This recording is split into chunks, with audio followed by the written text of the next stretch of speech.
Hello everyone, this is doctor Jeevesh Yadav.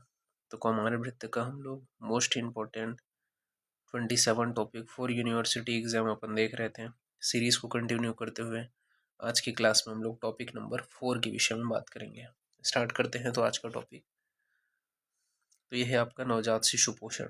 ठीक है, तो नवजात शिशु में पोषण कैसे करते हैं। ठीक है, तो यहाँ पे बताए हैं स्पेसिफिक फीडिंग शेड्यूल। ठीक है, आयुर्वेद के अकॉर्डिंग। तो आचार्य चरक के अनुसार शिशु पोषण नवजात के प्रथम दिवस के बाद मधु सर्पी प्राशन के पश्चात करना चाहिए। ठीक है, तो आचार्य चरक के अनुसार शिशु पोषण नवजात के प्रथम दिवस के बाद मधु सर्पी प्राशन के पश्चात कराना चाहिए। आचार्य सुश्रुत के अनुसार स्तन्य उत्पत्ति शिशु के जन्म के तृतीय दिवस बाद होती है, अतः स्तन्यपान चौथे दिन से आरंभ करना चाहिए। ये यहाँ पे बताया गया है कि सुश्रुत के अनुसार स्तन्य उत्पत्ति शिशु के जन्म के तृतीय दिन के बाद में होते हैं, इस वजह से स्तन्यपान चौथे दिन से आरंभ करना चाहिए। प्रथम 3 दिन तक निम्न प्रकार के पोषण देना चाहिए। ये किसने बोला है? सुश्रुत ने। तो फर्स्ट डे इन्होंने बोले हैं कि मधु घृत व स्वर्ण का प्रयोग करना है, यानी कि स्वर्ण प्राशन करना है। सेकेंड डे इन्होंने बोला है सुश्रुत ने कि लक्ष्मणा सिद्ध सर्पी का प्रयोग करना है।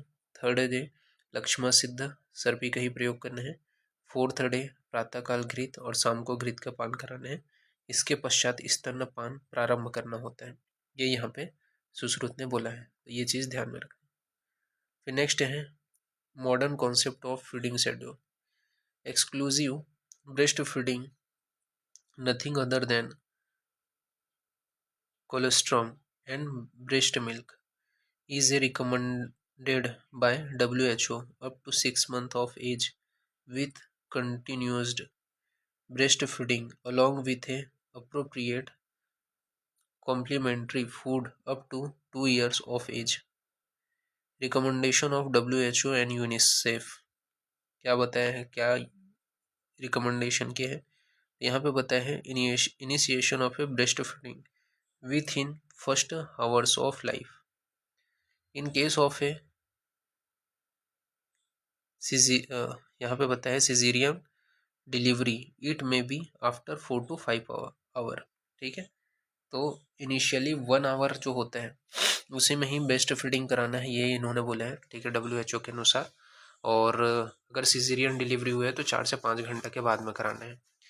इसके अलावा infant should receive colostrum and breast milk without any additional food and drink.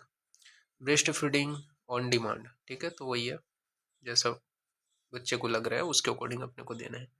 No use of a bottles tubes are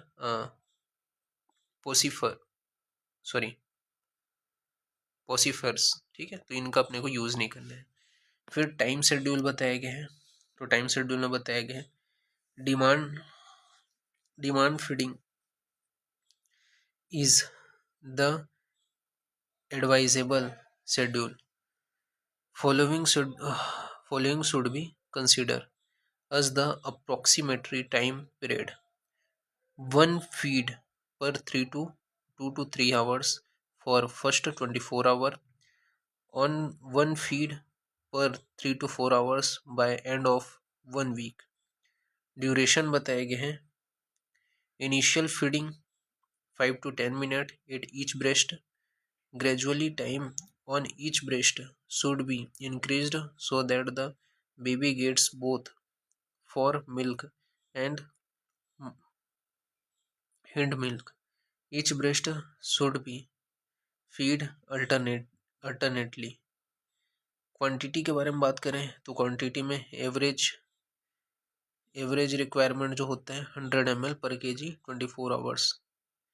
फिर स्तन्य संपत्ति के विषय में बात करते हैं। शुद्ध स्तन्य में बताया गया स्तन्य संपत्ति प्रकृति वर्ण गंध रस स्पर्श उदपात्र च धूमान मुंदकम वेति प्रकृति भूतात्व तत्पुष्टिकर आरोग्य करम चेती। अर्थात जिस दूध का वर्ण गंध रस एवं स्पर्श प्रकृति रूप में हो, जो दूध जलयुक्त पात्र में दूहे जाने पर जल में मिल जाए, वह उत्तम होने के कारण पुष्टिकर एवं आरोग्यकर होने से संपन्न कहलाते हैं। इसके अलावा जो दूध ठंडा, निर्मल, पतला, श्वेत वर्ण का हो, जल में डालने पर एक हो जाए, फेन रहित हो, तंतु रहित हो, जल में न तैर रहे, उसको शुद्ध समझना चाहिए। फिर है प्रिपरेशन ऑफ है नॉर्मल ब्रेस्ट मिल्क। तो human milk is exclusively suitable to on a infant as it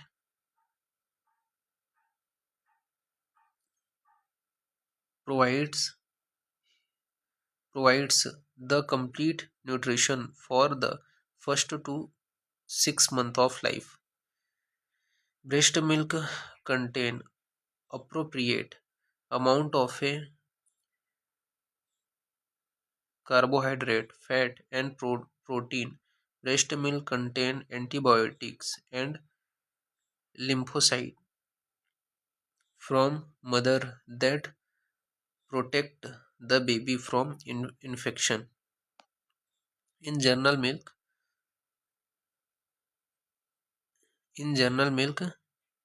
peptides, sweet, cold, and galactosides, referring growth and development, promoting intellectual intellect, strength, mind pro, mind promoting sleep produce. It is also beneficial in यहाँ पे बताया गया है किस में और beneficial होता है। तो डिस्पेनिया हो गया, हेमरेज हो गया, haemorrhagic disorder, anaemia and gastritis. फिर है macrophage. Macrophage is a human milk में synthesise completely lysozyme and lactoferrin. Breast milk also contained bile salt, stimulates lipase, and which kills grades lembis e histolytica. Four milk and hind milk. Four milk में बताया गया milk first ingest by infant is known as foremilk. It has low fat content. Hand milk इसको बोलेंगे। तो as infant continue to feed over severe minute, the fat content increase. The milk is called hind milk. To understand properties of a breast milk, it can be divided into three based on the stage of lactation. पहला है आपका colostrum, ठीक है। तो इसमें बोला गया है breast first breast fluid produced by mother in the late stage of a pregnancy and just after delivery is called colostrum. It is thin and yellow in color. Colostrum को 3 भाग में डिवाइड कर सकते हैं, nutritional fact, immune factor and growth factor, ठीक है। तो nutritional factor के अंतर्गत जैसे कि energy, protein, vitamin, minerals, carbohydrate आ जाएगा। इम्यूनोलॉजिकल फैक्टर के अंतर्गत IgA, IgG, IgM, IgD, IgE, ठीक है, ये सब आ जाएगा। इसके अलावा पॉलीपेप्टाइड, लैक्टो एल्बुमिन, ठीक है, लाइसोसोम, ये सब आ जाएगा। ग्रोथ फैक्टर के अंतर्गत PD, GF, EGF, IGF-1, VEGF, TGF, ये सब आ जाता है। फिर है इसके बाद है ट्रांजिशनल मिल्क। ट्रांजिशनल मिल्क किसको बोलते हैं? It appearance first 3 to 4 days after delivery. It is thin and watery, ठीक है। इसके अलावा टेस्ट स्वीट जो है, इसका टेस्ट कैसा होता है? स्वीट होता है। The duration which it can be transitional milk is from 5 days to 2 weeks. It has a relatively lower protein content and compared to sorry, compared to cholesterol, but contain more sugar and fat. ठीक है, फिर third stage में आपका आता है mature milk. It is a produced after the stage of a transitional milk and contain until termination of a breastfeeding. Milk is a considered fully matured. It contain more fat, sugar, water and soluble vitamin. ठीक है, फिर next है आपका स्तन्य उत्पत्ति। तो स्तन्य उत्पत्ति में क्या बताया गया है? तो आचार्य चरक कश्यप ने कहा है कि किसी भी रस से युक्त आहार गर्भिणी स्त्री के शरीर में 3 भागों में बढ़ जाती है। पहला गर्भिणी स्त्री के स्वशरीर की पुष्टि के लिए, फिर स्तन्य निर्माण हेतु, फिर है गर्भ शरीर की पुष्टि व वृद्धि के लिए।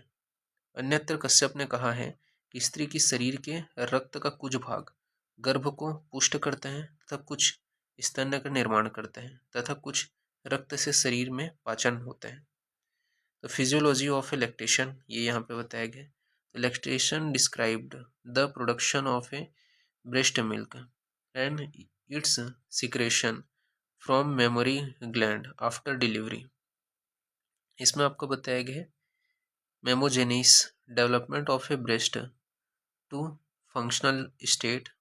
फिर है लैक्टोजेनेसिस, तो इसमें क्या होता है synthesis and secretion of a milk from breast alveoli. फिर गैलेक्टोकाइनेसिस, तो ejection of milk outside the breast. Galactopoiesis, तो maintenance of a lactation. Involution, regression and atrophy post lactation. ठीक है, तो ये आपका फेस है। फिर breast milk production is a result of A interaction between reflex and hormone. फिर यहाँ पे आपका बताया है सकिंग रिफ्लेक्स। सकिंग रिफ्लेक्स में बताया गया है infant sucking sends impulse to posterior pituitary gland. इसके बाद में है प्रोलैक्टिंग रिफ्लेक्स या milk production. The quality and quantity of nipple stimulation by infant sucking action leads to release adequate quantity and production hormone from anterior pituitary gland to alveoli through blood stream which stimulate synthesis and secretion। फिर let down reflex, तो let down reflex में बताया गया है कि sucking action as well as sight right and sound of baby induce synthesis and release of a oxytocin from posterior pituitary। इसके अलावा contraction of A myoendothelium around alveoli, milk secretion into lacteal sinus, फिर lacteal duct, फिर milklet down from nipple. ये यहाँ पे बताया गया है, ये सिक्रेशन है। फिर स्तन का संगठन बताया गया है। ठीक है, कोलेस्ट्रॉल कितना होता है, तो ये आपको उतना ज़्यादा जरूरी नहीं है, उतना ही आपको ध्यान में रखना है। इस प्रकार से ये जो टॉपिक है वो यहाँ पे फिनिश होता है। तो अभी के लिए इतना ही, नेक्स्ट जो क्लास होगा उसमें आगे कंटिन्यूएशन करेंगे। ठीक है, थैंक यू।